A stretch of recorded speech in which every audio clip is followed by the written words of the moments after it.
Hey kids, welcome to the Fort, where each week we get to read stories together. Last week I introduced you to two of our stuffed animals, Bob and Frank. And we were talking about how unfair it would be if we treated one of the stuffed animals differently simply because he was big. Bob, I like you better just because you're big. And Frank, I don't like you as much just because you're small. That wouldn't be very nice, would it? Well, the same thing happened in our story. We were reading about one character that came to the defense of someone very, very small because no one else was there to help. But we had to stop the story in the middle. It was a very fun story, and we hope to finish it today. The story is called Horton Hears a Who by Dr. Seuss. And where we left off, our friend Horton was stuck looking at where his little friends were in a huge pile of clover.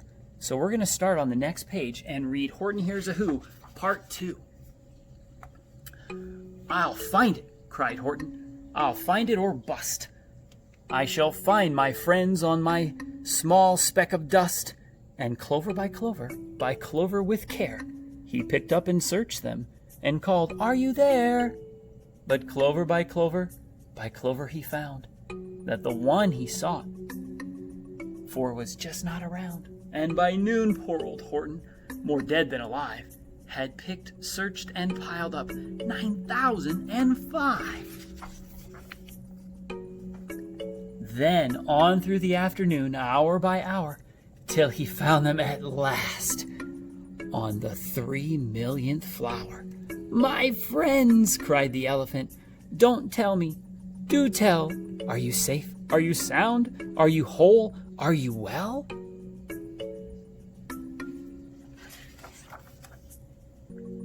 From down on the speck came the voice of the mayor.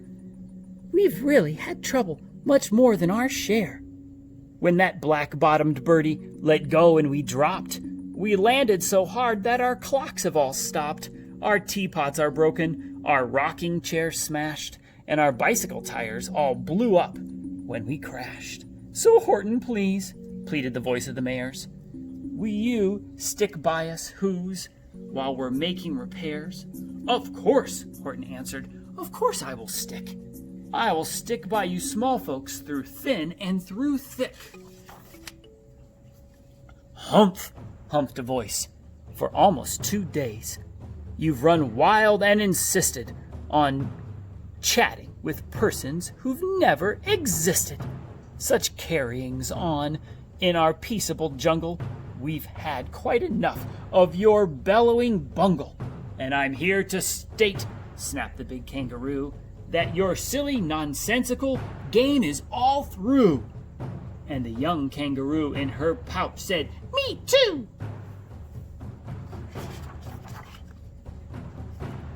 With the help of the Wickersham brothers and dozens of Wickersham uncles and Wickersham cousins, you're going to be roped, and you're going to be caged. And as for your dust speck, that we shall boil in a hot steaming kettle of bezel nut oil. Boil it, gasped Horton. Oh, that you can't do. It's all full of persons. They'll prove it to you. Mr. Mayor, Horton called. Mr. Mayor, you've got to prove now that you really are there. So call a big meeting, get everyone out, make every who holler, make every who shout, make every who scream. If you don't, every who is going to end up in a bezel nut stew. And down on the dust speck, the scared little mayor quick called a big meeting in Whoville Town Square. And the people cried loudly, they cried out in fear, We are here, we are here, we are here, we are here.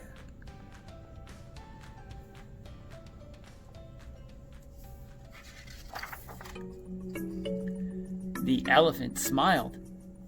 That was clear as a bell. You kangaroos surely heard that very well. All I heard, snapped the big kangaroo, was the breeze and the faint sound of wind through the far distant trees. I heard no small voices, and you didn't either. And the young kangaroo in her pouch said, Me neither.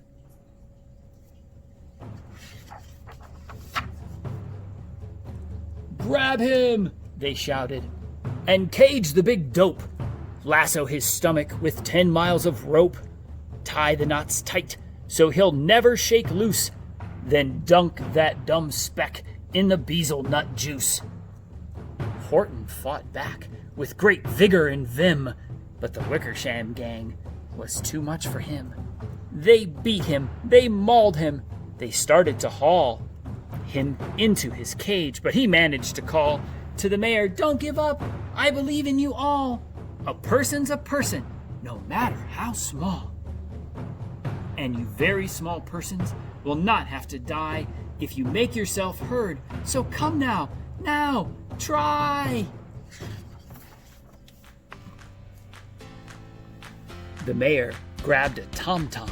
He started to smack it, and all over Whoville, they whooped up a racket. They rattled tin kettles, they beat on brass pans, on garbage pail tops, and old cranberry cans. They blew on bazookas and blasted green toots, on clarinets, oompas, and boompas, and flutes. Great gusts of loud racket rang high through the air. They rattled and shook the whole sky, and the mayor called up through the howling mad hullabaloo, Hey Horton, how's this? Is our sound coming through? And Horton called back, I can hear you just fine, but the kangaroo's ears aren't as strong quite as mine. They don't hear a thing. Are you sure all your boys are doing their best? Are they all making noise? Are you sure every who down in Whoville is working? Quick, look through your town. Is there anyone shirking? Through the town rushed the mayor, from the east to the west, but everyone seemed to be doing his best. Everyone seemed to be yapping or yipping. Everyone seemed to be beeping or bipping, but it wasn't enough. All this ruckus and roar, he had to find someone to help him make more. He raced through each building. He searched floor to floor. And just as he felt he was getting nowhere and almost about to give up in despair, he suddenly burst through a door, and that mayor discovered one shirker quite hidden away in the Fairfax Apartments, apartment 12J. A very small shirker named Jojo was standing, just standing, and bouncing a yo-yo. Not making a sound, not a yip, not a chirp. And the mayor rushed inside, and he grabbed the young twerp.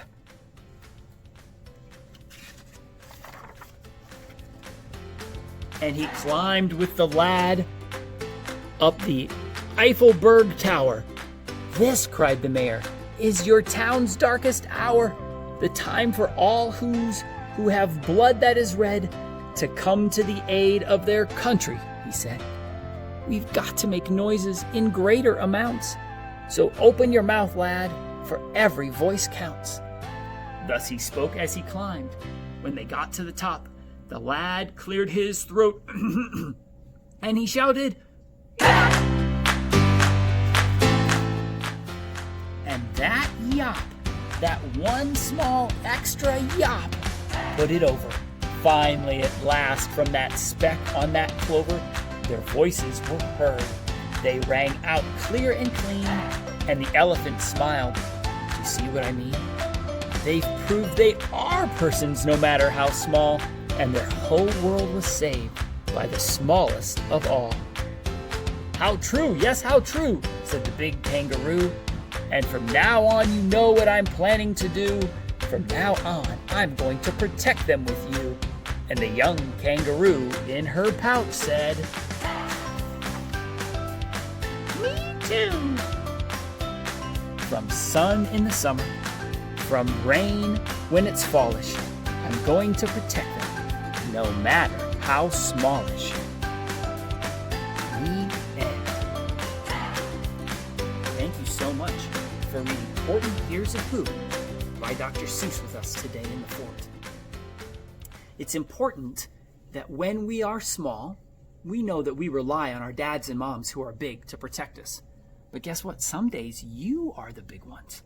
Some days you are the ones that have the power to protect and the power to help those that are smaller than you. So that's our jobs as we grow bigger and bigger each day. Thanks so much for being in the fort this week with us. Come back again next week and we'll read some more stories.